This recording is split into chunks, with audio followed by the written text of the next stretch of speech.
Yos, hola, selamat datang di segmen terbaru gua, yakni segmen Retire List. Jadi segmen terbaru yang gue buat ini adalah segmen yang intinya gue bakal bikin tier list yang konten atau topiknya tuh bisa random banget gitu. Setelah gue pengen konteks topik kontennya tuh apa, tapi kalian juga bisa request untuk next video. Misalkan kalian pengen bikinin tier list soal pemain-pemain bola dong bang, misalkan pemain-pemain bola posisi ini posisi itu gitu kan, terus kalian kasih gitu kan nama-namanya, nanti gue tier listin gitu menurut pendapat gue pribadi. Jadi tentunya konten dari segmen ini benar-benar sangat subjektif dan murni preferensi gue pribadi ya. Jadi kalau semisalkan memang banyak yang tidak sesuai dengan pendapat kalian segala macam, itu adalah hal yang wajar dan hal yang normal. Justru poinnya di situ, karena pasti akan ada perbedaan pendapat, perbedaan dari preferensi segala macam, itu yang bakal bikin kontennya jadi lebih hidup. Kalian mungkin bisa pengen berdebat, pengen berdiskusi di kolom komentar gitu. Memang konten-konten seperti ini tuh punya resiko tinggi karena biasanya bisa memancing amarah-amarah gitu kan. Bisa memancing amarah dari misalkan kalau gue bikin konten tentang karakter seperti di video kali ini, misalkan ada fanboy dari karakter tersebut atau dari anim karakter tersebut, itu bisa aja langsung nubir gua gitu kan. Tapi hal-hal tersebut udah gua anggap hal yang sesuai dengan ekspektasi gue lah, maksudnya kayak nggak bakal kaget gitu kalau ternyata memang ada orang-orang atau oknum-oknum seperti itu. But it's okay lah gitu, itu hal yang normal dan hal yang wajar gitu. Tapi buat kalian yang memang secara secara pikiran terbuka gitu kan, menerima perbedaan pendapat segala macam, gue percaya kalian bisa menerimanya dengan cukup rasional dan bisa menjadikan ini justru jadi sebuah tempat untuk kita berdiskusi dan tukar pendapat gitu loh. Siapa tahu dengan adanya video ini kita bisa nambah ilmu dan wawasan gitu anjay. Ya kan, bisa-bisa aja gitu. Dan sekali lagi, topiknya tuh bisa bebas banget. Kalian bisa request, nggak harus kayak karakter. Kalau di video kali ini kita bakal bikin tier list soal main karakter dari anim gitu. Tapi misalkan di next episode kalian atau di next video ya, kalian pengen request tentang tier list makanan, itu bisa juga bro. Tier list apalagi ya, film, series, itu bisa banget gitu. Tapi ada satu hal yang harus kalian tahu, ini disclaimer gitu ya. Gua itu kan bukan, misalkan kalau kalian request film atau series gitu, terus kalian kasih jajaran film atau seriesnya, gue sendiri bukan penikmat akut dari film series. Gue nonton gitu, gue seneng lah gitu nonton film, nontonin series gitu. Tapi gue juga bukan yang punya banyak banget wawasan tentang film dan series. Jadi pasti banyak banget juga yang gue nggak tonton dan gue nggak tahu gitu loh. Makanya untuk tier list dari main karakter anime di sini pun, ini adalah listnya tuh udah gue buat sedemikian rupa yang emang gue tonton animenya gitu. Yang gue emang udah tonton animenya, gue emang tahu gitu loh main karakter dari animenya. Tapi next kalau misalkan kalian bikin request, bisa aja banyak yang gue nggak tahu dan terpaksa harus gue kasih di tier yang rendah gitu, which is yang di sini itu tuh D gitu, karena memang gue nggak tahu sama sekali tentang misalkan kalau karakter-karakter, kalau film ya film, series ya series gitu. Kalau gue nggak tahu ya masa gue taruh di S gitu, ya gue taruh di D, bukan karena jelek tapi memang karena gue nggak tahu. Tapi karena ini bukan requestan orang, kalau yang untuk video pertama di segmen ini murni listnya gue buat sendiri, jadi gue tahu semua. Jadi gue naruh ini semuanya bener-bener berdasarkan informasi yang memang sudah gue dapatkan, karena memang gue sudah nontonin animnya ya. Jadi untuk video pertama di segmen ini, itu topik atau kontennya itu adalah tier list main karakter anim. Tapi ingat, ini anim secara gamblang, anim secara luas. Anime itu banyak banget ya, dan gak mungkin gue bisa masukin semua. Jadi gue cuma masukin berapa ini? 11 kalau nggak salah. 11 karakter atau 11 main karakter dari anim. Dan sekali lagi itu pun yang gue tonton. Jadi pasti banyak banget kalau misalkan kalian kok nggak ada sini, kok nggak ada situ. Ya karena memang gue bisa jadi lupa, bisa jadi gue emang nggak nonton, makanya gue nggak masukin gitu. Oke, sesimpel itu. Tapi kalian juga bisa request dengan topik yang sama. Misalkan lanjutin dong main karakter anime, terus kalian kasih nama-nama tokoh-tokoh karakter animenya. Itu bisa banget. Nanti kita bikin part 2-nya, oke? Jadi langsung aja kali ya, biar nggak kelamaan, karena gue takutnya untuk ngebahas satu karakter aja bisa makan durasi yang cukup lama. Dan by the way, ini gue belum nulis skrip ya, belum nulis skrip sama sekali. Jadi gue bakal ngasih komentar yang bener-bener keluar dari otak gua aja, kepala gua aja, langsung keluar dari mulut gua. Biasanya sih jadi ngalor ngidul ya. Jadi karena nggak ada skrip biasanya omongan atau obrolannya tuh jadi kemana-mana. Tapi gua usahakan bener-bener tetap straight to the point aja ya. Oke, jadi langsung aja untuk main karakter pertama. Dan ini bukan blind rate ya, karena gue udah bikin listnya gitu. Jadi gue tahu karakter-karakter apa yang bakal keluar. Oke, yang pertama. Oke, yang pertama adalah Uzumaki Naruto dari anime Naruto atau Naruto Shippuden. Oke, langsung aja kita kasih ke tier tertinggi, yakni tier S. Ini kalau kurang rapi naruhnya, sorry ya. Jadi kita kasih aja ke tier S ya. Betul, ini gua itunya di Photoshop ya. Gak apa-apa lah ya, yang penting kan kelihatan gitu kan bracket atau table dari tier listnya. Oke, jadi kenapa Naruto Uzumaki gue kasih di tier tertinggi gitu? Tentunya gue bakal ini ya, apa namanya, gue bakal kasih alasannya. Masa gue cuma naruh tanpa gue kasih alasan gitu kan. Jadi kenapa gue kasih di tier tertinggi? Karena Uzumaki Naruto ini menurut gue adalah, jangan Uzumaki Narutonya, Naruto secara animenya keseluruhan adalah salah satu anime terbaik yang pernah diciptakan dalam sejarah gitu kan. Maksudnya dia bener-bener sangat ikonik, bener-bener bisa menginfluence banyak anim-anim ke depannya. Bahkan misalkan kalau kalian di Indonesia aja gitu kan, Naruto ini udah bener-bener umum banget gitu. Banyak orang tua yang bahkan bisa dibilang dalam kategori boomer aja mereka udah tahu gitu Naruto itu yang kayak gimana mukanya, siapa. Saking memang terkenalnya Naruto, dan di Indonesia itu emang bener-bener luar biasa banget influence dari Naruto ini. Banyak banget juga mempengaruhi, apa ya, bisa dibilang culture, banyak juga mempengaruhi ya industri dari anime itu ke depannya gitu, menciptakan karakter-karakter dengan sifat dan watak yang mirip gitu, yang terinspirasi bukan hanya Naruto ya. Contoh Sasuke gitu, Sasuke yang berhasil melahirkan karakter-karakter edgy, karakter-karakter yang sok-sok savage, cool, misterius gitu kan, karakter-karakter yang kayak anjir ini vibes-nya Sasuke banget gitu. Ya karena memang series Naruto secara keseluruhan itu memang bener-bener luar biasa besar lah influence-nya. Gue nggak ngomong Naruto itu selalu jadi pencetus ya tentang banyak sekali apa ya, contohnya misalkan kayak trio. Gue nggak tahu tuh tentang konsep dari trio dua karakter pria, satu karakter perempuan, which is tim 7-nya Naruto itu Naruto dan satu guru ya. Misalkan di apa namanya, Jujutsu Kaisen dengan Gojo, Nobara, Megumi dan juga Yuji gitu kan. Itu kan banyak orang ngomong ya itu terinspirasi dari tim 7-nya Naruto gitu. Dan mungkin memang iya GG terinspirasi gitu loh. Dan konsep itu tuh sedikit menunjukkan bagaimana influence Naruto untuk para creator atau mangaka ke depannya. Bahkan bukan hanya ya mangaka gitu, tapi ya autor di seluruh dunia gitu. Pokoknya Naruto itu influence-nya gede banget. Jadi ikonik banget seriesnya gitu loh. Nah kalau seriesnya ikonik, apalagi main karakternya yang memang sesuai dengan titel nama dari series tersebut, Naruto gitu. Nah Naruto Uzumaki itu memang menurut gue salah satu dari main karakter terbaik yang pernah ada gitu loh. Menurut gue yang patut dilihat dari Naruto itu adalah bagaimana karakter developmentnya, bagaimana karakter dia yang apa ya, memang secara penulisan juga kan, bagaimana dia yang dulunya tidak dipedulikan, dibully, dirundung, diacukan, dikucilkan, dan bagaimana dia bisa road to glory lah bisa dibilang ya.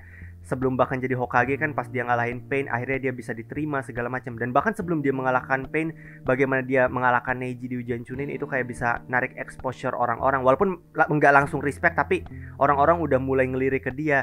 Dan untuk main karakter kan kita selalu pasti ada pikiran kayak gini kan, yang namanya MC mah udah pasti ada plot armor, udah pasti kayak bakal dipermudahkan jalannya, ada privilege. Iya Naruto memang ada privilege gitu, dia anak Hokage segala macam, tapi bukan itu yang pengen gue bahas. Tapi maksud gue tuh adalah kayak bagaimana walaupun dia main karakter, tapi apapun yang di achieve oleh Naruto itu bisa kita terima gitu. Even dia main karakter, biasanya kan kita kayak namanya juga MC, namanya juga tokoh utama, namanya juga protagonis, apa yang dia dapatkan kayak B aja gitu kan, ya namanya juga MC gitu kan, emang itu yang harus dia lakukan. Tapi untuk Naruto enggak bro, Naruto itu bener-bener kita kayak ngerasain banget perjuangannya gitu loh, ngerasain banget bagaimana dia kayak from zero to hero-nya. Memang karena itu penulisan yang sangat luar biasa juga. Jadi memang penulisan itu sangat amat membantu untuk menciptakan karakter yang bagus gitu kan, karakter yang apa-apanya tuh bisa diterima sama pembaca, penonton atau penggemar atau audiensnya lah bisa dibilang.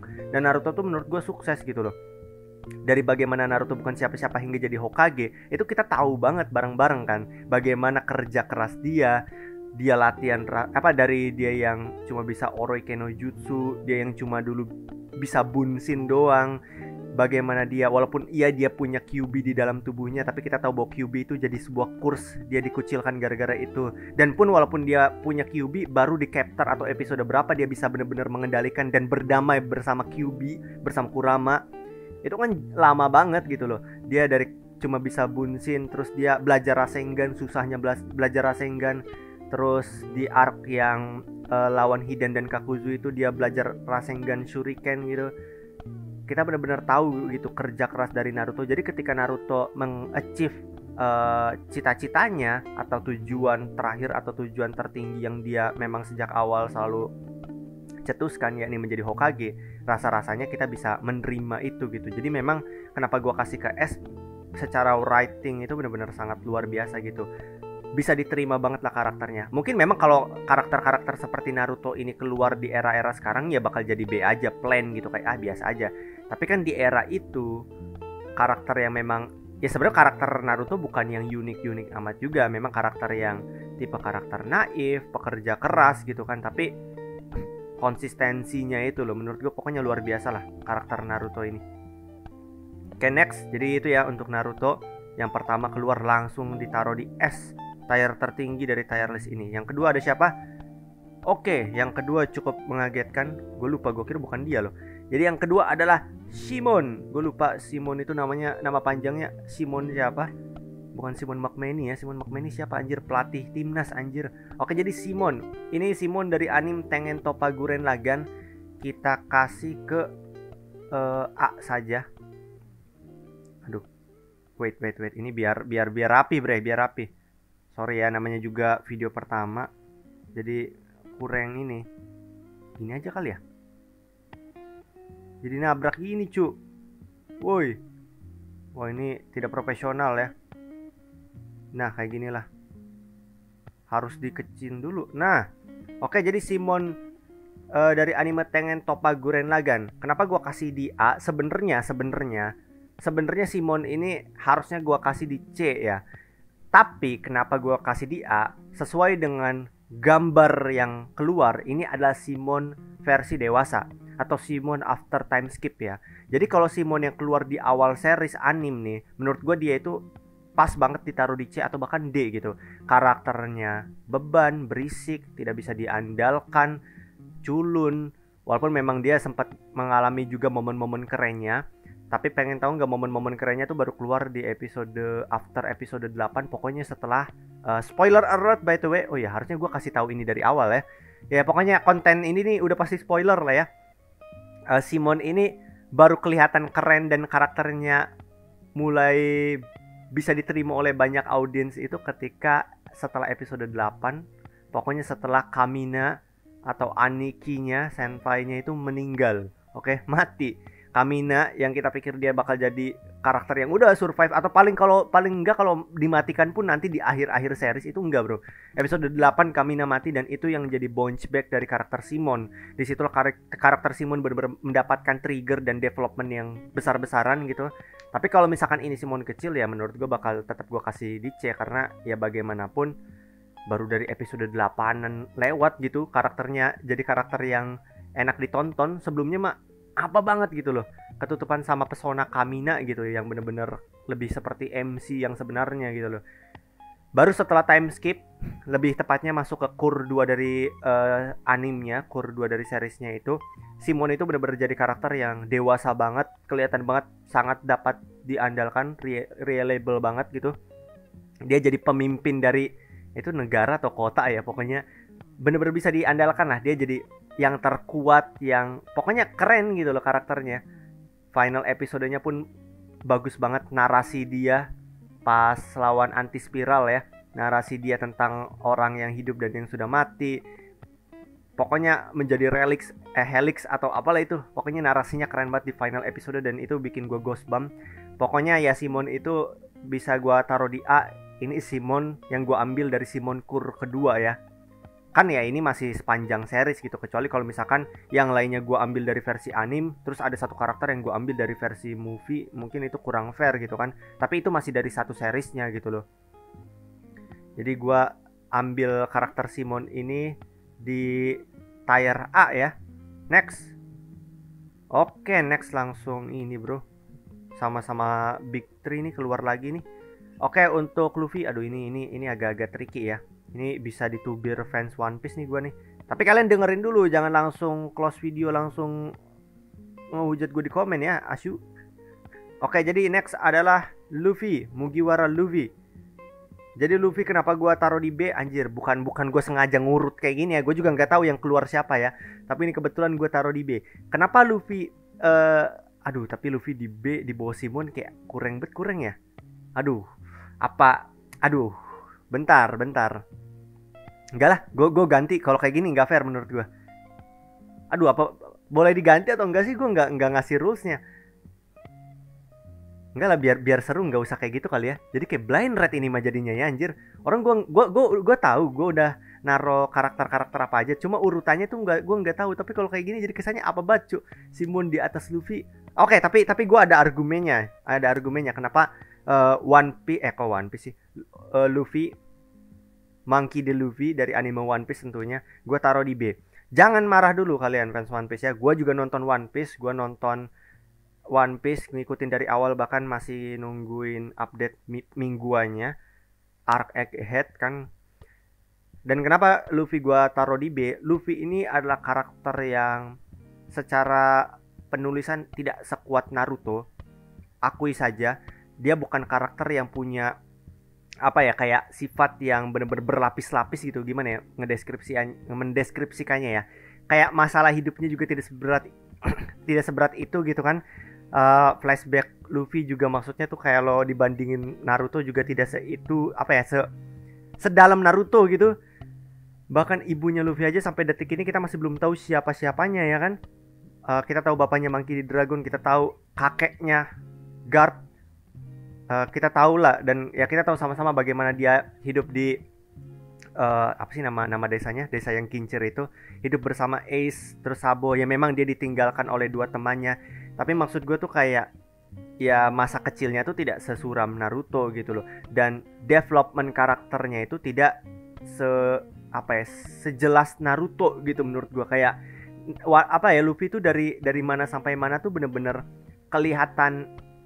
Ya sebenarnya dia karakter yang masih sama gitu loh. Baru menurut gue kelihatan banget development dari Luffy itu ketika abis perang Marine, abis arc Marineford, ketika dia nangis pas dia benar-benar kena mental dan ditenangkan oleh Jinbei, diingatkan bahwa lu tuh masih punya kru gitu, lu tuh masih punya teman-teman gitu loh. Itu yang bikin dia akhirnya punya harapan lagi, even ditinggal Ace ya, kakaknya gitu. Tapi maksud gue tuh kayak baru di situ. Tapi sebelum-sebelumnya, apakah sebelum-sebelumnya Luffy nggak punya momen-momen keren? Punya, Luffy punya momen-momen keren. Dan gue punya satu honorable mention bisa dibilang, yaitu scene atau part di mana Luffy itu mukul Nefertari Pipi. Ketika dia mukul Vivi, ingat nggak di arc Arabasta? Itu menurut gue jadi salah satu scene paling kerennya Luffy. Cukup mengagetkan bagaimana seorang main karakter memukul perempuan. Bukannya nggak boleh ya, tapi maksudnya cukup mengagetkan aja gitu. Bayangkan feminis yang nonton bro, itu apa nggak ke-trigger gitu kan. Tapi tujuan Luffy itu benar-benar baik dan sangat keren gitu. Karena pada saat perjalanan ke kota, gue lupa ya, mereka tuh OTW kemana, itu pas bareng-bareng sama Vivi juga. Tapi pas di padang pasir ya yang gue inget, pokoknya pas di bagian gurunya banget gitu. Terus dia tuh mukul Vivi karena memang dia tahu Vivi itu di situ masih ragu. Dia tuh masih kayak apa ya, masih setengah-setengah lah gitu loh. Masih belum bener-bener membulatkan tekadnya. Kayak dia tuh pengen menghentikan perang, tapi masih terlalu naif gitu loh. Dia masih terlalu naif. Dia tuh kayak bener-bener dia pengen ngedamain perang, tapi kayak dia nggak siap ada pertumpahan darah, siap akan sebuah pengorbanan. Dia nggak mau ada yang mati. Dan di situ Luffy pokoknya kesel melihat keteguhan hatinya tuh masih kurang. Dipukul lah Vivi. Dan pada saat itu memang cukup mengagetkan, jujur gue kayak anjir bisa kayak gitu. Tapi yo badas bro gitu, karena di situ bener-bener Luffy nunjukinnya secara aksi, bukan diceramahin, bukan karena memang bukan caranya Luffy kan. kalau ngomong mah gitu memang langsung ditunjukin sama aksi. Kayak Robin di NS Lobby ditanya, lu pengen hidup atau enggak? Mau Robin ngomong tinggalin bla bla bla bla bla, Luffy cuma nanya, lu pengen ditolongin atau enggak? Kalau ngomong enggak ya udah kita cabut, sesimpel itu. Tapi kalau lu ngomong iya, mau pemerintah yang bakal jadi lawannya, bakal mereka gas, bodoh amat. Tapi kalau itu lu nya pengen hidup, tapi kalau emang nggak pengen hidup, nggak jujur pada diri sendiri, ya udah skip mereka juga. Dan pada saat itu si Robin ngakuin bahwa dia masih pengen hidup dan akhirnya diselamatkan kan. Dibakarlah itu bendera government, pemerintah sekalian gitu kalau kata Luffy mah.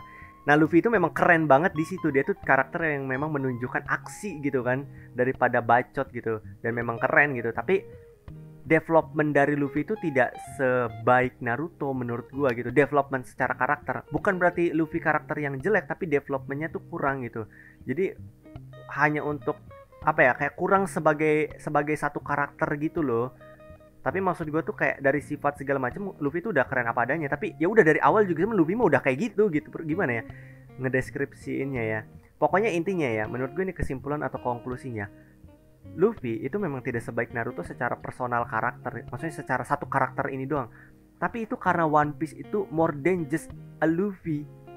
One Piece secara satu series besar itu bukan tentang Luffy. Jadi memang kalau di compare apple to apple itu menurut gue nggak fair.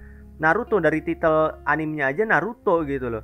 Jadi emang pasti bakal pusatnya itu di Naruto Uzumaki. Tapi Luffy itu enggak. Luffy itu lebih dari hanya sekedar Luffy. Luffy memang main karakternya, tapi cerita ini lebih dari hanya sekedar Luffy. Banyak banget part-part yang sangat luar biasa di setiap arc-arcnya, menceritakan justru momen-momen sedih yang gue tanya ke kalian lah. Maksudnya kalian bercucur air mata nonton One Piece tuh bukan karena Luffy kan? Luffy memang sebagai karakter yang badass, yang akan membantu, yang akan menyelesaikan masalah. Tapi flashback dan problem-problem dari side karakternya, iya kan, itu memang menunjukkan bahwa One Piece tuh lebih dari hanya sekedar Luffy-nya doang gitu loh. Itu bro, jadi jangan marah ya kalian fans-fans One Piece ya. One Piece masterpiece bro, jelas One Piece Naruto itu masterpiece, big three gitu. Tapi kenapa Luffy gue taruh di B? Karena ya emang gue taruh di B aja gitu. Karena menurut gue secara personal karakter kayaknya bakal ada yang lebih oke gitu loh. Oke next. Oke keempat. Aduh Ichigo lagi. Ichigo oke gua ini gue bakal kasih disclaimer dulu ya. Ichigo kayaknya gue bakal taruh di B. Ichigo gue bakal taruh di B. Oke. Nah, kenapa gue taruh Ichigo di B? Itu karena jujur ini disclaimer dulu, gue tuh cuma nonton Bleach pas arc TYBW, atau intens nonton Bleach itu pas arc TYBW, Thousand Year War Blood ya. Jadi di TYBW sampai TYBW yang terbaru, dari TYBW awal sampai yang terbaru itu gue baru intens nonton Bleach gitu, oke? Jadi yang gue lihat dari Ichigo adalah dia karakter yang keren. Maksudnya kalau kalian Big Three itu Bleach, Naruto dan One Piece, sebenarnya kalau ngelihat Luffy dan Naruto somehow kayak kita tuh ngerasa ada pattern yang mirip dikit gitu kan, kayak vibesnya mirip. Tapi kalau Ichigo itu emang beda gitu. Kita ngerasa dia tuh secara karakter jauh, mungkin secara desain juga ya. Kayak Ichigo tuh kayak somehow gue ngelihatnya dia kayak jauh lebih mature, jauh lebih dewasa, dan kayak enggak bodoh dan nggak tahu, mungkin kalau ada orang yang nonton Bleach dari series awal bisa langsung mematahkan statement gua. Enggak, Ichigo di awal juga mirip sama Naruto gitu, misalkan kayak gitu kan. Ternyata developmentnya juga ada. Tapi kalau dari yang gua tonton di TYBW nggak fair juga kan, makanya ya. Karena gue nonton cuma pas di part TYBW doang. Tapi karakter Ichigo ini keren, badass, mature, dewasa, dan vibes-nya tuh memang beda dengan Naruto dan Luffy. Tapi nggak tahu juga apakah kalau kita nonton dari awal series gitu ternyata vibes-nya mirip-mirip aja. Tapi kalau ternyata memang mirip, artinya kan ada suatu development yang sangat signifikan gitu kan. Tapi gue nggak tahu karena gue nggak nonton, makanya gue kasih di B, oke? Mungkin kalau gue nonton dari awal series bisa jadi di A, bisa jadi juga di S gitu. Tapi Ichigo keren lah. Tapi menurut gue sekali lagi Ichigo itu dia juga apa ada development yang sama seperti Naruto? Nggak tahu gue. Mungkin iya, mungkin juga tidak, I don't know. Tapi konteksnya menurut gue sama seperti One Piece. Bleach itu more than just Kurosaki Ichigo. Menurut gue banyak banget karakter-karakter yang bagus juga, well writing. Bukan berarti Naruto, selain Naruto enggak ya. Tapi maksudnya di Bleach itu gue ngelihatnya nggak selalu terpusat kepada Ichigo, tapi nggak juga sih. Ichigo banyak juga ya privilege-nya ya. Anyway, langsung aja next ke yang kelima. Oke, kelima ada Gon dari Hunter x Hunter. Gon juga sama nih kayak Ichigo ya. Gue nggak nonton Hunter x Hunter tuh dari awal seriesnya. Ini bahkan lebih parah nih. Gue cuma nonton di satu arc aja ya. Ini Chimera Ant arc semut Chimera. Mampus lu. Cuma satu arc lu bayangin. Maka dari itu gue bakal taro Gon di sinilah. Oke. Di B. Gon ini dari yang gue lihat, oke, jadi ya lingkupnya tuh ya yang dari gue lihat di Chimera Ant arc. Kebetulan foto yang gue ambil pun ini foto di arc semut kan. Ini kan pas dia nunggu Pito. Ini badass banget ini momen sumpah. Dan sedikit disclaimer juga, menurut gue Chimera Ant arc tuh setelah kalian banyak pro kontra, banyak perbedaan pendapat, tapi Chimera Ant arc tuh menurut gue one of the best arc yang ada di dunia anime, bro. Yang ada di dunia anime, anjir, dunia anime gak tuh? Maksudnya yang ada di maksudnya dari anime tuh menurut gua Chimera Ant arc tuh one of the best gitu loh. Banyak orang yang ngomong enggak karena tempo dan pace arc-nya terlalu lambat, terlalu banyak dialog segala macam. Tapi gue pribadi suka. Dan Gon ini karakter yang memang yang gue lihat ya, vibes karakternya tuh kayak dia childish memang secara postur juga kan. Gue nggak tahu deh secara umur ya memang masih bocah sih kalau Gon mah. Tapi justru itu, walaupun dia kayak secara vibes childish karena memang dia childish gitu, memang dia masih anak-anak gitu loh. Tapi itu cuma secara look segala macam. Karena kalau gua nonton Chimera Ant arc, Gon ini jadi salah satu karakter yang dewasa juga di beberapa momen gitu. Memang kayak masih kelihatan banget menggebu-gebunya dia untuk balas dendam setelah kematian dari Kite gitu kan. Bahkan sebelum dia tahu kita mati ding, ketika dia ngeliat keadaan kita seperti itu, dia pengen balas dendam ke para semut gitu kan. Maksudnya memang di beberapa momen kelihatan dia memang masih childish gitu, tapi di beberapa momen ini keren banget Gon. Salah satunya tuh di scene ini nih, scene yang gambarnya gue ambil itu ketika dia datang ke Pito dan Pito lagi nyembuhin Komugi. Di situ dia emosi banget karena dia udah ngelihat orang yang ngebuat kita jadi kayak gitu, ya kan? Yang ngebuat kita jadi kayak mayat hidup gitu, dan sebenarnya udah mati gitu kita di situ kan. Cuma di situ Gon nggak bisa apa-apa gitu. Udah mah dia juga harus menjaga moralnya antara orang baik dan orang jahat ketika masa nyerang seorang lawan yang sedang menyembuhkan anak kecil tidak berdaya, innocent gitu kan, Komugi pada saat itu. Di situ anjir kerasa banget sumpah emosi yang dirasakan Gon. Bener-bener emosinya tuh gila kerasa sampai gue yang nonton loh gitu. Dan untuk karakter yang tadi gue mention soal childish segala macam, untuk bagaimana Gon bisa menahan kesabaran di situ, dia bisa berpikir rasional karena dia tahu satu-satunya orang yang punya peluang untuk menyembuhkan atau mengembalikan kita ke keadaan semula itu cuma Pito pada saat itu.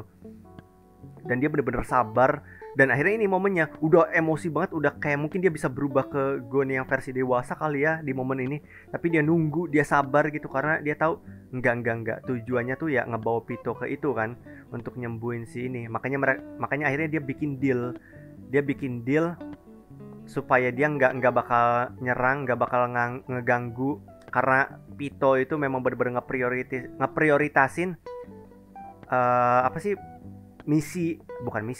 sih permintaan atau permohonan dari Raja Merim untuk menyembuhkan Komugi pada saat itu yang memang sangat terluka parah gara-gara hujan meteor itu kan. Dan di momen itu ya bener-bener Gon emosi banget, kayak dia bingung gitu, kayak dia gak bisa ngapa-ngapain, dia emosi, dia marah, dia mungkin pengen ngebogem Pito segala macam, tapi gak bisa gitu bro, karena Pito ini gak bisa dia bunuh dulu karena diperlukan untuk ngembaliin kita. In the same time juga dia harus maksa percaya dengan orang yang ngebikin kita kayak, maksudnya pokoknya kompleks lah, complicated banget gitu. Ketika Pito yang sampai matahin tangannya agar bikin Gon percaya kan pada saat itu kan, dipatahin tangannya supaya si Gon itu percaya sama dealnya. Pokoknya di situ tuh kerasa banget Gon marah, tapi Gon nggak punya pilihan lain. susah untuk ngedeskripsinya karena gue udah lupa inget gitu kan. Mungkin kalau gue nonton lagi gue bakal fresh lagi gitu kan. Tapi in that moment itu bener-bener membuat gue ngelihat Gon sebagai karakter yang lain lah gitu, kayak anjir keren banget Gon di sini sumpah. Tapi ya itu, kalau mungkin gue nonton dari awal seriesnya ini bakal bikin Gon ada di tier yang lebih tinggi lagi, cuman sayang di B bro. Ini aja cuman satu arc, gue nonton satu arc dan gue taruh di B, apalagi kalau gue nonton keseluruhan series bisa lebih tinggi lagi Gon bro. Dan jangan lupa dengan Gon yang ngebantai-bantai Pito ya, dengan wujud dewasanya di arc tersebut, itu keren banget, badas banget. No mercy untuk Pito, no mercy untuk Pito.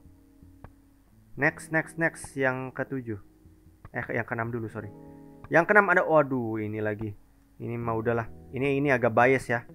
Ini memang karakter favorit gue di jagat anime, menemani Naruto di posisi tier S, Lelouch V Britannia dari anime Code Geass. Oke, jadi kenapa Lelouch? Kalau Lelouch sih gue sendiri udah sering bahas ya, bukan gue kontenin segala macam, tapi emang gue sedikit diskusi dengan diri gue sendiri. Jadi gue kayaknya udah tahu apa yang pengen gue sampaikan kalau soal Lelouch gitu. Intinya Lelouch ini adalah salah satu karakter yang gue kan sebenarnya nggak terlalu banyak banget nonton anime kan, dan ketika gue nonton Code Geass itu gue kayak ngelihat kayak karakter yang cukup fresh pada saat itu kayak gue ngeliat karakter yang cukup fresh, walaupun mungkin kalian ngomong oh banyak karakter yang mirip Lelouch mah gitu, misalkan Light Yagami dari Death Note, enggak 100% mirip sih, tapi maksudnya kayak kalau kalian pada saat itu, kalau kalian memposisikan kayak gue yang mungkin sering nonton anime Jump segala macam, terus maksudnya anime shonen Jump segala macam, terus kalian tiba-tiba nonton Code Geass dengan main karakter seperti Lelouch, itu kayak suatu lompatan yang lumayan kerasa, dan itu kayak membuka suatu lembaran baru dan apa ya, knowledge baru tentang oh main karakter anime bisa seperti ini juga, dimensi main karakter baru gitu loh. Dan Lelouch itu yang jadi pertama gitu untuk gua gitu pada saat itu. Dan ya Lelouch bener-bener keren banget bro. Dia adalah salah satu karakter yang badass, karakter yang menurut gua cool, tapi coolnya tuh nggak cool yang maksa, yang so edgy gitu loh. Cool dia tuh bukan cool yang bikin kita enak kayak ya apa sih anjir gitu, kayak sok-sok misterius, enggak. Dia ya biasa aja kan di sekolah, dia kayak jadi karakter cerdas, karakter yang ya udah biasa aja gitu, enggak yang nyoba jadi karakter so edgy, punya adik sayang adik, teman-teman juga dia fine saja gitu kan, hingga akhirnya dia punya, walaupun kita tahu bahwa Lelouch sendiri memang punya ambisi dan punya tekad yang ada dalam dirinya, dalam hati kecilnya, tapi ya karena tidak ada sesuatu yang men-trigger dia, hingga akhirnya di episode 1 ada lah hal yang nge-trigger dia dapat mata giasnya, terus dia juga ketemu situ.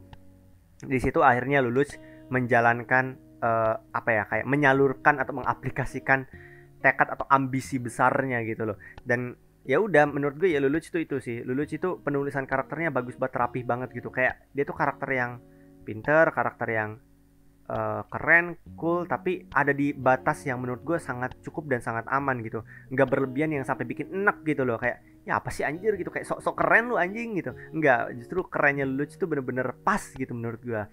Dan salah satu yang bikin gue kagum lagi, ini pokoknya salah satu yang sering banget gue mention, itu tuh pas bagian dimana Lelouch, jadi Lelouch kan kayak, aduh panjang sih ini kayak bikin alur cerita nanti. Pokoknya Lelouch itu kan punya kelompok yang dia bikin sendiri, kelompok pemberontak yang tidak tahu identitas asli Lelouch. Mereka itu tahu pemimpin mereka itu adalah Zero. Zero itu kayak alter ego atau identitas samaranya Lelouch lah pokoknya mah. Dan dia itu kayak Bruce Wayne dan Batman. Nah, ya Bruce Wayne itu Lelouch dan Batman itu Zero gitu. Pemimpin dari Kurono Kishidan, pemberontak orang-orang Jepang lah pokoknya yang melawan pemerintahan Britania. Dan dia bikin itu sendiri gitu loh, dan dia dekat dengan anggota-anggotanya percaya sama dia. Tapi ada satu momen dimana akhirnya dia ketemu sama, gue lupa itu saudara atau apa ya, hubungan darah di keluarganya, namanya adalah Nanali. Nanali adenya, kocak, Yupemia. Nah itu dia, sorry Nanali itu adenya, Yupemia itu gue lupa hubungannya itu apa ya, saudara atau apa gitu. Nah Yupemia itu kan dia kan mau jadi ratu, aduh gue lupa inget, pokoknya dia bakal punya jabatan tinggi gitu kan di Britania. Dan dia udah tahu bahwa Zero itu ternyata Lelouch gitu loh. Dan pada saat itu Yupemia dia ngejanjiin suatu kota yang pokoknya dimana Eleven itu bisa hidup damai, tentram, tanpa ada kayak ketidaksetaraan. Pokoknya hidup enak lah di situ gitu. Pokoknya itu adalah dunia yang didamba-dambakan oleh para Eleven, dan bahkan mungkin gak ada Eleven lagi pada saat itu. Pokoknya kayak tempat yang aman untuk Euphemia, tempat yang aman untuk Nanali selaku adik dari Luluch gitu loh. Pokoknya kan sebenarnya intinya tuh si Luluch tuh pingin bikin dunia yang aman untuk adiknya kan gitu. Makanya dia pengen menentang Britania gitu kan, agar pokoknya adiknya tuh punya tempat yang aman untuk dia gitu.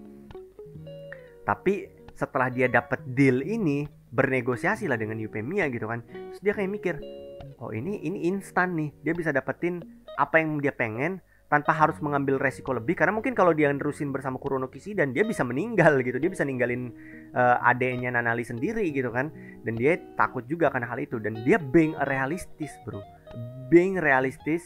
berpikir rasional. Dia berpikir bahwa mungkin ini yang terbaik, tapi ya itu dia harus berhenti jadi zero segala macam dan hidup damai, melanjutkan hidup damai seperti di episode 1 sebelum di akhirnya ketemu situ dan dapat Gias bersama Nanali seperti biasa lagi, tapi dengan kehidupan yang lebih dijamin segala macam. Karena setahu gue Euphemia kayaknya bakal jadi ratu atau apa, gue lupa anjir pada saat itu.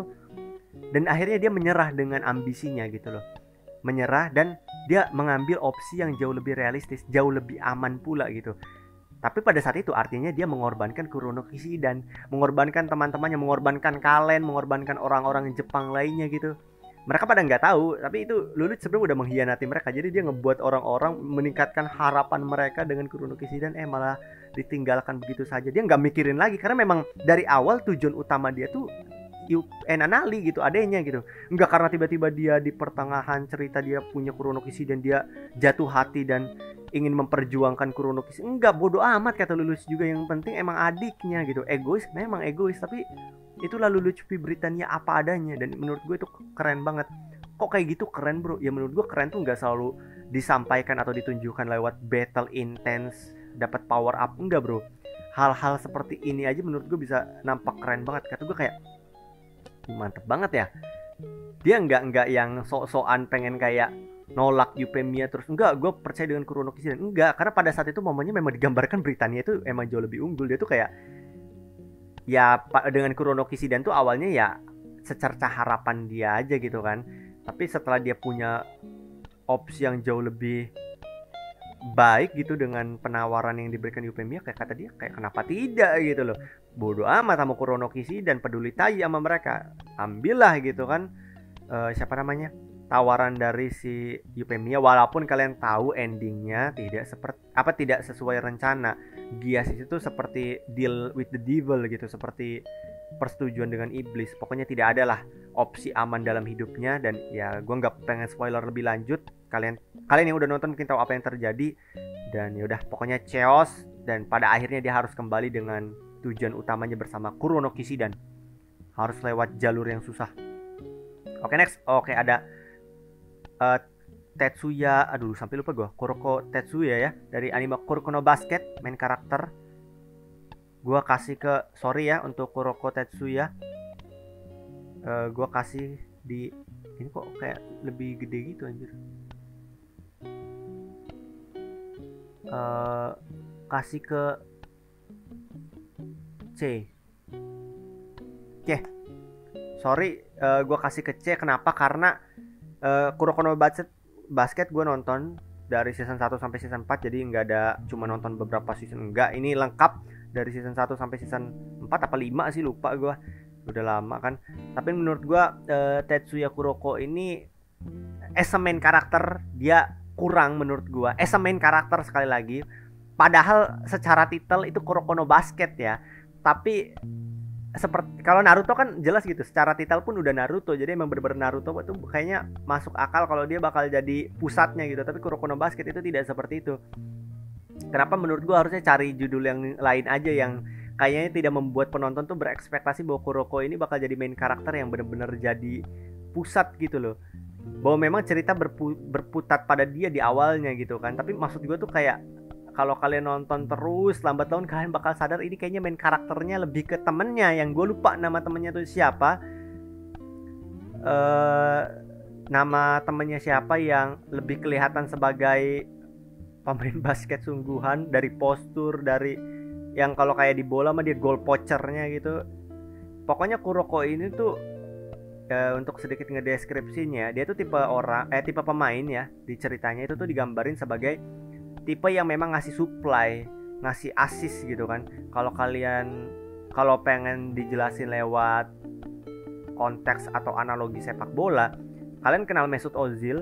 Mesut Ozil itu kan pemain yang sangat uh, unggul banget di atribut passing kan, atau mungkin KDB, tapi KDB sering nyetak gol juga sih. Tapi maksudnya intinya pemain yang diunggulkan lewat passingnya, asisnya, visi bermainnya, bagaimana dia bisa ngelihat opsi-opsi umpan-umpan atau rute-rute passing yang tidak bisa dilihat oleh orang lain. Pokoknya dia tuh punya sesuatu hal yang memang tidak dimiliki oleh kebanyakan pemain-pemain basket pada umumnya, dan itu ada sesuatu hal yang memang unik gitu loh. Tapi bagaimana penuturan ceritanya dari season 1 sampai season akhir itu tuh menurut gue selalu menempatkan Kuroko tuh sebagai karakter yang memang seperti tipe bermainnya asis gitu. Dia tuh jadi malah di seriesnya sendiri jadi kayak karakter yang cuma nge-asis si temennya itu yang gue lupa namanya. Sumpah bener-bener kayak ya udah dia jadi kayak side karakter malah gitu loh. Kayaknya main karakternya tuh temennya gitu, yang gue lupa namanya siapa, yang rambutnya agak coklat merah coklat gitu kan. Ya pokoknya as a main karakter dia kurang kuat dan kurang bener-bener bisa nge-carry lah gitu loh. Bahkan menurut gue kayaknya dia tuh kayak bakal lebih cocok kalau dikasih sebagai karakter temennya si MC, dan kayaknya dia bakal banyak lebih dicintai gitu loh. Karena wah dia bukan main karakter tapi dia bisa mencuri perhatian kan, tapi kita nggak ada ekspektasi dan nggak ada tuntutan karena dia memang bukan main karakter. Tapi ini kan dari titel pun emang udah Kuroko no Basket gitu, ekspektasi kita udah beda, tapi kita ngerasa kayaknya lebih ke temennya gitu. Itu paling enggak jangan Kuroko no Basket gitu titelnya gitu loh.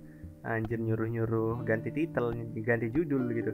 Tapi maksud gue tuh itu jadi suatu itu apa ya, ekspektasi gitu yang akhirnya tidak sesuai realita, karena kita ngerasa Kurokonya itu sendiri tuh nggak bisa nanggung beban seberat itu gitu loh.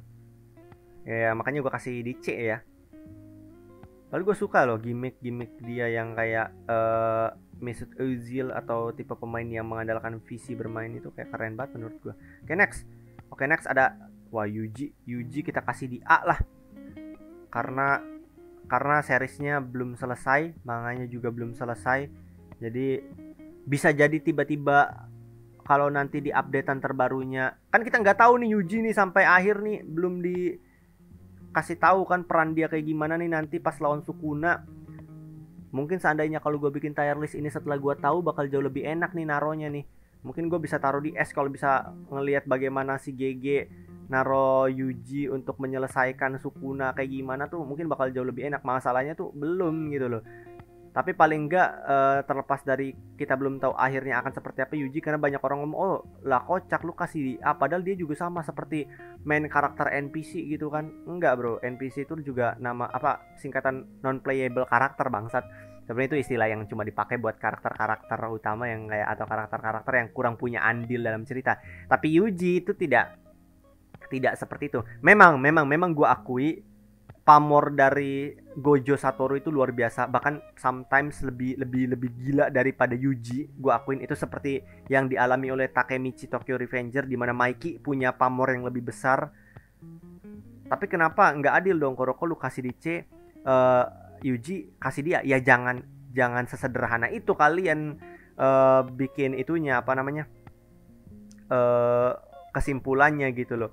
Kalau Kuroko bukan hanya karena dia punya teman yang akhirnya kayak lebih dapetin spot sebagai main karakter, tapi kalau Yuji, Gojo itu memang secara pamor lebih gila ya karena memang dia secara looks lebih ganteng. Dia memang most powerful, tapi Yuji itu sepanjang series tetap punya peran yang luar biasa dan kerasa sebagai main karakter. Dialah orang yang mempunyai Sukuna di dalamnya. Dialah karakter yang bener-bener aduh gimana ya, disiksa abis gitu. Oke, Gojo memang sekali lagi pamornya luar biasa, bahkan mungkin melebihi Itadori Yuji itu sendiri. Tapi menurut gue suka dengan gimmick cerita seperti itu kadang bro. Gimmick cerita dimana dalam series tuh ada karakter yang sangat kuat, sangat powerful, ada di pihak orang baiknya, tapi dia bukan main karakternya gitu loh. Gue suka tuh gimmick-gimmick kayak gitu, kayak gimana ya, vibes kayak gitu ya, cerita-cerita kayak gitu tuh kayak sering gitu, dan gue sebenarnya tipe yang suka tuh sama cerita kayak gitu. Nah tapi ya Yuji ini development dia tuh memang coba ya kita inget bareng-bareng ya, kalau development Yuji itu ada, tapi memang tidak se kalau kita compare kayak Naruto segala macam, nggak se itu banget gitu ya, nggak se step by step banget gitu kalau kayak Naruto. Tapi development Yuji ini ada gitu loh. Salah satunya tuh ya pas di arc Shibuya. Arc Shibuya ini kan bener-bener jadi arc gila-gilaan, banyak karakter-karakter penting yang meninggoy, dan itu bikin karakter Yuji ini secara mentality apa ya, terbentuk gitu kan. Dan gue seneng gitu loh, karakter-karakter yang menderita tuh jujur gue pribadi gue seneng gitu loh. Lelouch juga tipe karakter yang menderita bro. Dengan gias yang dia punya itu tuh seperti yang gue katakan tadi kan, itu kayak deal with the devil gitu kan. Nah Yuji juga sama, itu kayak karakter yang bener-bener menderita banget, sering disiksa sama Sukuna, dibikin hidupnya menderita, dibikin kehilangan banyak orang-orang tersayangnya, kehilangan, lu bayangin ya, Nobara itu kayak Naruto kehilangan Sakura ya, kehilangan Sakura, dibikin kayak gitu bro Yuji. Dan kita tahu juga Megumi juga akhirnya dia kehilangan kan, walaupun belum 100% fix ya. Nobara juga sebenarnya belum 100% fix meninggal, masih ada kemungkinan nanti Nobara dan Megumi kembali ya, bisa banget itu, kecuali Gojo. Sorry untuk fans Gojo, tapi Gojo kayaknya tidak kembali dan tidak seharusnya kembali. Biarkan saja Gojo menurut gue sudah menuntaskan perannya. Kenapa bahas Gojo? Nah Yuji itu menurut gue ya memang benar-benar karakter yang apa ya, gue senang aja sih bagaimana cerita tuh ngebuat dia tersiksa, bagaimana dialognya Yuji itu menggambarkan seberapa mantepnya karakter ini, badassnya karakter ini. Kan gue selalu ngomong ya, karakter badass itu nggak selalu ditunjukkan lewat fight, tapi gue bahkan lebih kadang kecantol sama dialog gitu loh. Ingat nggak ketika Yuji dirasuki Sukuna dan Sukuna ngancurin Shibuya, ya kan? Terus si Yuji abis itu tiba-tiba ditinggalin tubuhnya kan, setelah apa yang dilakukan Sukuna dengan ngebantai orang-orang pakai tubuh Yuji. Terus tiba-tiba dia keluar, dia ngelihat ada kayak buletan Shinra Tensei-nya Pain itu yang gara-gara meteornya Sukuna. Terus dia muntah karena gue lupa deh apa, karena dia gara-gara ingat semua kejadian yang dilakukan Sukuna. Tapi pada saat itu respon Yuji apa? Atau respon yang harusnya ditunjukkan oleh kebanyakan main karakter apa? Mungkin bakal gini kan, nyerah, depresi, bunuh diri mungkin pada saat itu. Tapi Yuji enggak bro.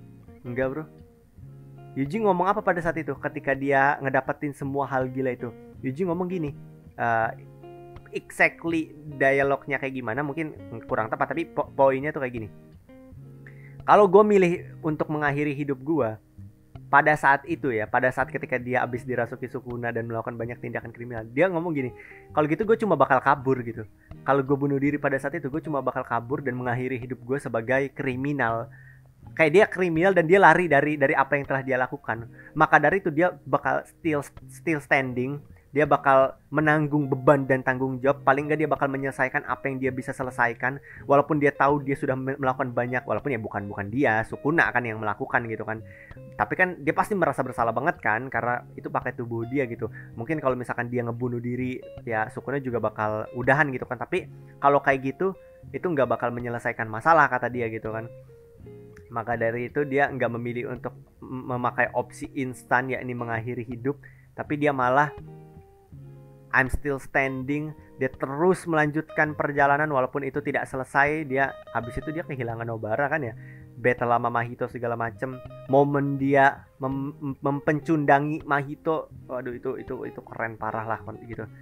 Dan momen itu sih yang bikin gue bener-bener jadi kayak anjir, si Yuji ini udah disiksa, dibikin gila berkali-kali, dibikin kehilangan banyak orang, tapi kehilangan Nanami, kehilangan Nobara gitu kan. Tapi bagaimana dia dibikin tetap teguh dan pedes banget lah pokoknya Yuji lah. Tapi memang tidak gue taruh di S karena secara development karakternya untuk Naruto kurang, dan untuk maksudnya nggak seperti Naruto, nggak bisa dibandingin juga sama Naruto ya, karena Naruto apa ya, long term, maksudnya ceritanya tuh punya medium yang lebih gede gitu karena lebih panjang juga kan. Dan kalau Lelouch ya bias atau pendapat pribadi, Lelouch menurut gue masih lebih daripada Yuji gitu. Dan sekali lagi itu juga karena ini belum tamat nih. Ini kalau gue tahu peran Yuji di akhir nanti kayak gimana di manga kan itu bisa mempengaruhi, walaupun harusnya nggak boleh kayak gitu ya, karena yang lain kan gue based on anime semua ya nggak sih, masa Yuji doang yang dipengaruhi juga sama manganya.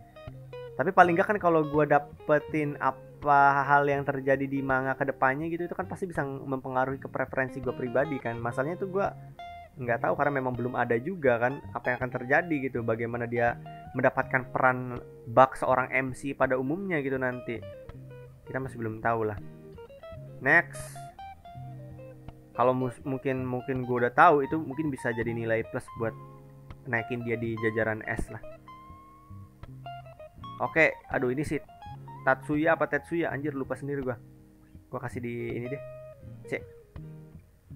Gua kasih di C ya. Ini karakter utama dari anime Akame ga Kill. Oke, mungkin di sini kalian bakal ada yang protes nih. Judulnya aja Akame ga Kill, bro.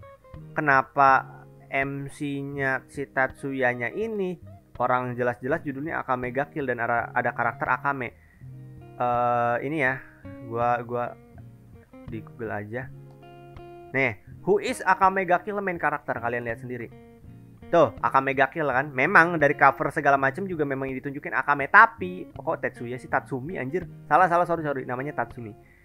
Tapi kalau kalian lihat di Google at least, dan yang dikasih tahu Google adalah ternyata Tatsumi. Tatsumi is the male protagonist of Akame ga Kill, dan mungkin Akame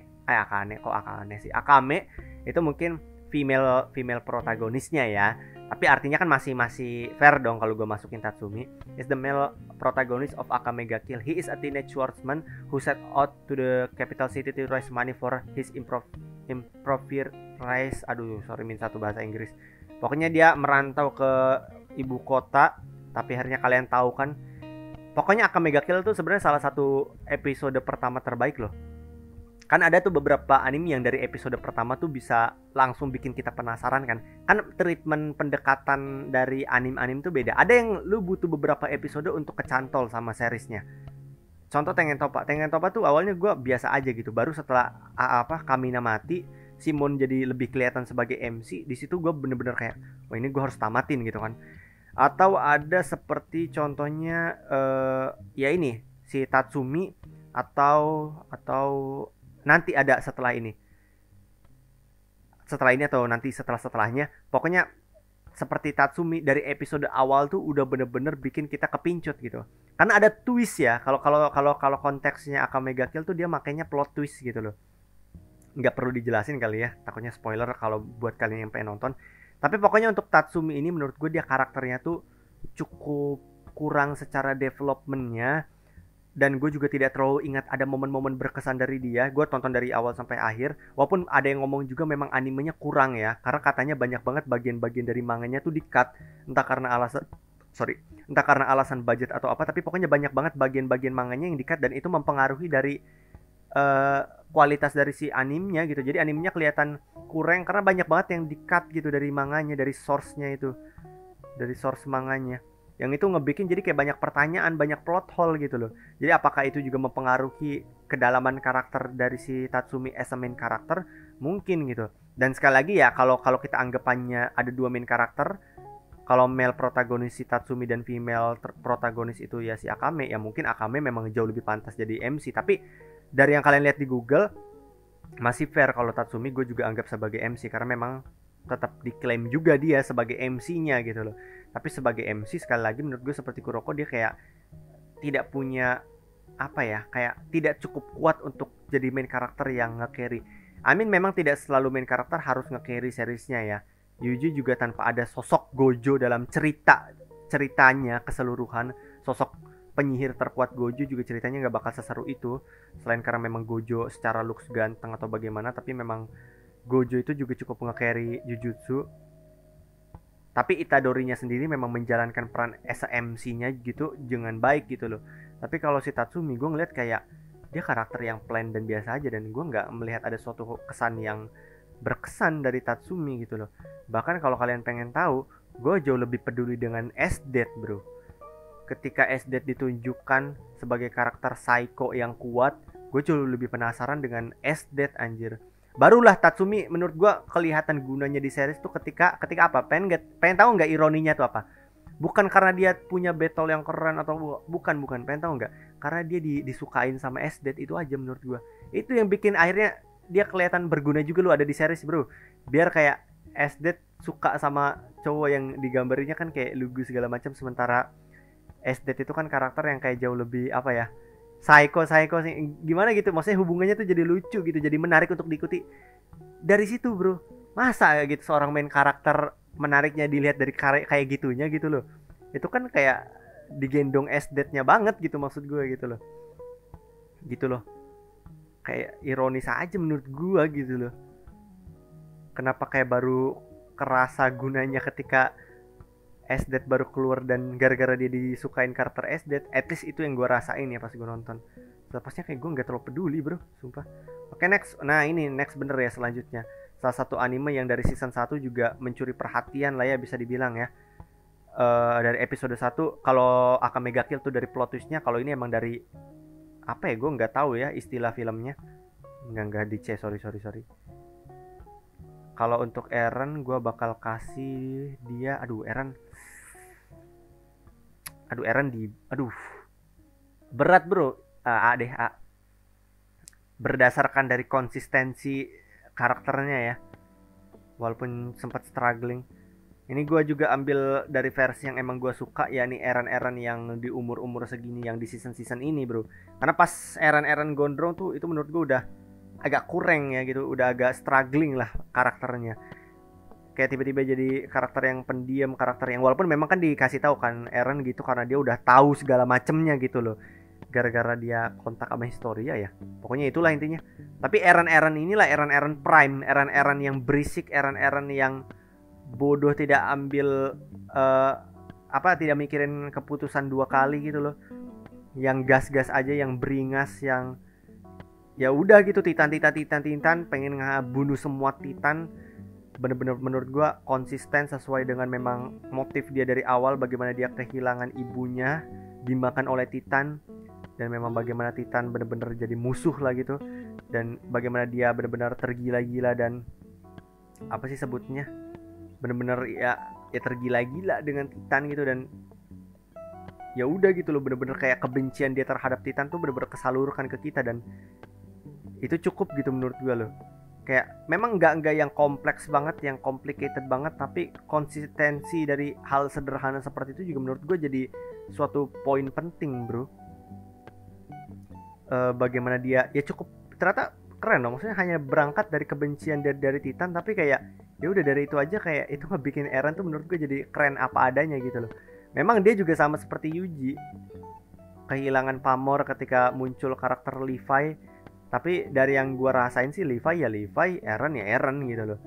Levi memang keren gitu, dan datangnya Levi itu, tapi menurut gue itu justru jadi kompetitor yang sehat dan bikin ceritanya jadi hidup kok. Nggak karena kedatangan Levi tiba-tiba kayak Eren jadi kerasa nggak penting, dan kayak nggak kayak gitu. Eren menurut gue tetap penting untuk ada, tetap perannya tuh ada, kesannya juga selalu ada untuk Eren. Momen-momen bedesnya itu banyak banget. Dan apa ya, kayak kelurus-lurusannya Eren yang maksudnya nggak seperti Luffy gitu, sebenarnya mirip-mirip gitu loh, kayak nggak babibu, nggak AIU gitu. Udah Titan ya Titan, bunuh Titan, udah itu aja tujuan dia gitu loh, nggak terlalu banyak pertimbangan lah dalam karakternya. Memang kelihatan kayak linear banget secara karakter, tapi menurut gue it's enough, dan menurut gue itu cukup menarik perhatian gue sih. Dan ya gue juga seneng sih, walaupun gue ngomong pas Eren mode gondrong tuh kurang ya, yang di ending, walaupun banyak orang yang gak suka dengan ending Attack on Titan ya, Shingeki no Kyojin, ketika Eren apalagi di manga tuh yang dia nangis depan Armin ya dia depan Armin kan ya. Tapi itu tuh bener-bener nunjukin bahwa ternyata anjir, seorang Eren pun karakter yang sangat rapuh bro, bisa menunjukkan apa ya, gestur yang memalukan seperti itu, karena kayak memang dia capek kan nanggung beban seberat itu segala macem. Ya udahlah, itu aja untuk Eren Yeager. Next, oke, Natsuki Subaru. Nah, Subaru kita kasih ke S aja. Nah, mungkin ini bakal cukup ini ya, penutupan ini Subaru dikasih di S ini mungkin cukup cukup kontroversial ya. Mungkin kalau ngomong anjir Subaru mah dikasih di D bro, nolak rem, karakter yang menyebalkan gitu kan, lebih milih Emilia padahal bisa dapetin rem. Jangan ngelihat dari sisi itunya doang ya, jangan. Maksudnya tuh ya Subaru ini karakter yang luar biasa gitu. Kalau kalian sadar ya, kalian mungkin udah ngikutin patternnya tuh udah apal gitu. Gue seneng sama karakter yang bukan gue masokis atau apa atau ngelihat karakter tersiksa itu gue seneng, tapi kerealistisan gitu loh. Dan Subaru tuh salah satu karakter yang nunjukin itu gitu. Walaupun akhirnya dia punya kekuatan kayak sihir-sihir segala macam ya ke depannya, tapi awalnya tuh karakter Subaru itu tuh cuma punya kekuatan dengan dia bisa hidup lagi doang gitu loh. Dia bisa hidup lagi dan punya ingatan dari kehidupan dia yang sebelumnya gitu, dan dia punya kesempatan untuk hidup lagi dan bikin timeline yang berbeda lagi, rute yang berbeda lagi dengan pilihan yang dia pilih berbeda dari yang sebelumnya, dari kehidupan dia yang sebelumnya. Sesederhana dan sesimpel itu isekai memang, tapi menurut gua pada saat itu kayaknya pas zaman Re:Zero isekai nggak yang sebanyak ini dan semonoton itu, jadi kayak masih baru banget dan ya keren gitu. Maksudnya kayak Subaru karakter yang datang apa adanya. Gue nggak peduli ya kalian ngomong kayak gara-gara dia nolak rem itu ngebikin kalian jadi kesel, dan nggak apa-apa juga gitu loh kalau pendapat kalian kayak gitu. Tapi menurut gue pada saat itu justru menurut gue penolakannya si Subaru itu nunjukin keteguhan hatinya anjir gitu loh pada saat itu, ketika dia memang benar-benar secinta itu dan sesuka itu pada Emilia. Walaupun mungkin kalian bisa ngeliat itu bodoh, tapi lucunya adalah sebelum bagian itu, kalian inget nggak dia kayaknya itu di rute yang berbeda ya, dia itu ngajak kabur rem jauh karena pada saat itu dia udah fucked up banget, dia udah stuck, dia udah nggak tahu harus ngapain lagi. Dia ngajak kabur rem, kata dia, rem yuk kita cabut jauh ke utara atau ke arah angin mana gitu, jauh pokoknya dari hal-hal gila ini. Oh enggak ya, itu tuh di time apa, di rute yang sama ya, yang setelah itu akhirnya dia nolak si rem ya. Pokoknya gue lupa lah. Pokoknya pada saat itu dia ngajak rem untuk udah kita pergi jauh aja, peduli peduli setan sama harus nyelamatin orang-orang, beban yang dia berat. Itu pas bagian lawan Paus Putih juga kan, yang di satu sisi mansionnya itu juga diserang sama penyihir. Pokoknya pada saat itu segila-gilanya orang, Subaru tuh gila banget lah gitu. Lu bayangin, lu mati hidup lagi dan lu punya ingatan dari kehidupan-kehidupan yang sebelumnya, dan lu tahu apa yang akan terjadi, dan cuma lu yang tahu. Lu ngomong juga gak bakal ada yang percaya, dan lu harus menanggung beban seberat itu sendirian. Itu gila kan. Makanya ketika dia tahu bahwa si penyihir itu tahu bahwa dia tuh ngerasain kegilaan ini, hidup hidup mati tapi tahu ingatan segala macam, itu tuh kayak dia ngerasa aman. Dan bukan hanya itu, si penyihir-penyihir lainnya ya tahu rasa sakitnya Subaru gitu loh, apa yang dialamin selama ini, dia senang banget gitu loh. Oh ya, kembali lagi ketika dia ngajak kabur rem tapi akhirnya ditolak sama rem, itu tuh menunjukkan kedispretan Subaru bro. Dan gue tuh seneng ketika seorang main karakter apalagi itu tuh nunjukin sifat yang seperti itu, karena ternyata even mereka main karakter, mereka tuh bukan karakter yang unstoppable gitu, bukan karakter yang ternyata tidak bisa hancur. Mereka juga karakter yang bisa hancur jika di apa ya, remukin berkali-kali, bisa desperate, bisa ini juga. Walaupun pada akhirnya pada momen itu dia diselamatin sama rem kan, rem ngasih motivasi lagi, rem ya bikin Subaru punya harapan lagi, dan akhirnya kembali berjuang lagi ya pada saat itu Natsuki Subaru. Dan ya luar biasa banget, banyak lah momen-momen bedesnya Subaru ketika dia dirasukin sama si penyihir kemalasannya itu ya, yang dia harus nyuruh orang untuk ngebunuh dirinya sendiri, yang pada saat itu lagi di rasukin. Itu juga keren banget, bedes banget. Terus juga yang dari season 2 juga menurut gue seru banget, dimana memang itu secara pace ceritanya jauh lebih lambat, tapi kalau kalian suka cerita-cerita atau series-series yang heavy writing segala macam ya, Re:Zero ini cocok gitu loh. Tidak seintens season 1 memang di season 2, tapi bagian flashback yang nunjukin kehidupan Subaru di real life itu menurut gue nyentuh banget sumpah. Kesederhanaan cerita yang enggak berlebihan gitu loh.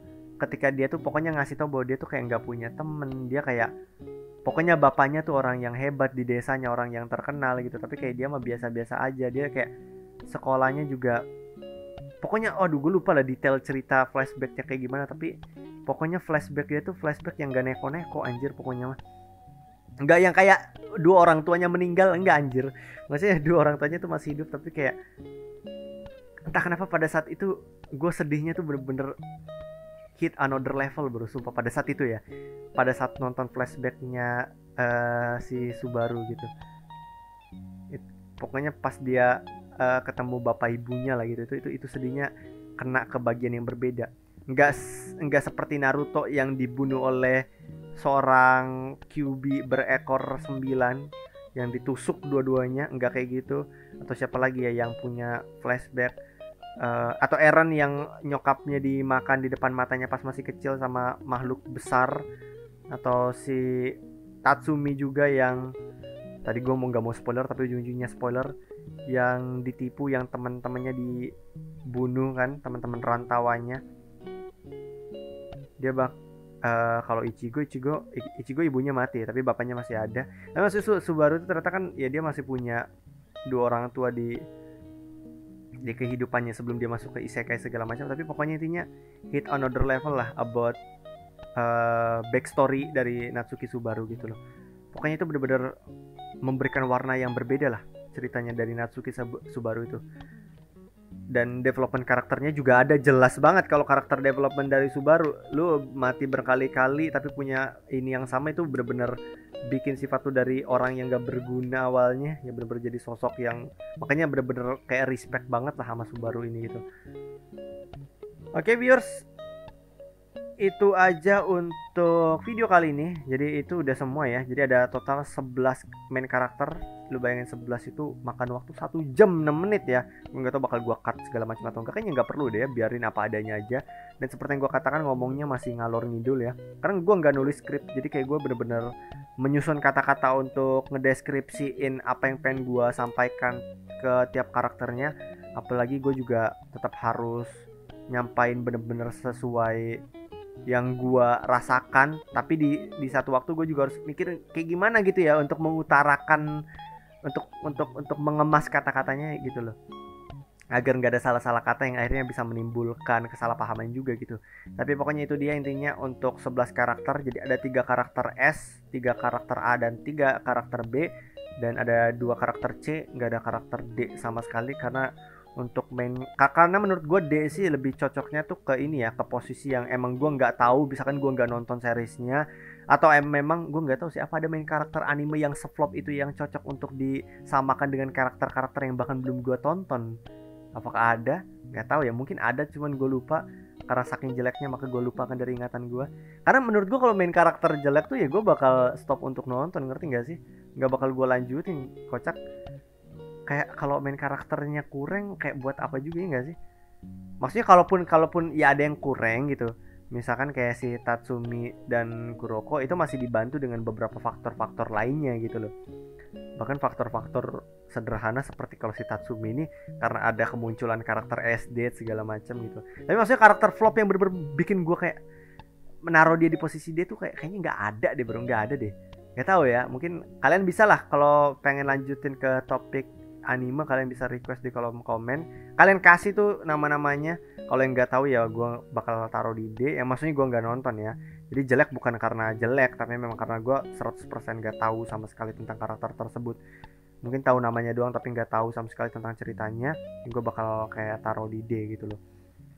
Ya, tapi bisa juga dengan topik-topik lainnya, kalian bisa request apapun itu, selama tidak mengandung sara ya. Oke viewers, itu aja untuk video atau episode kali ini. See you to next video, see you to next episode viewers. Bye bye.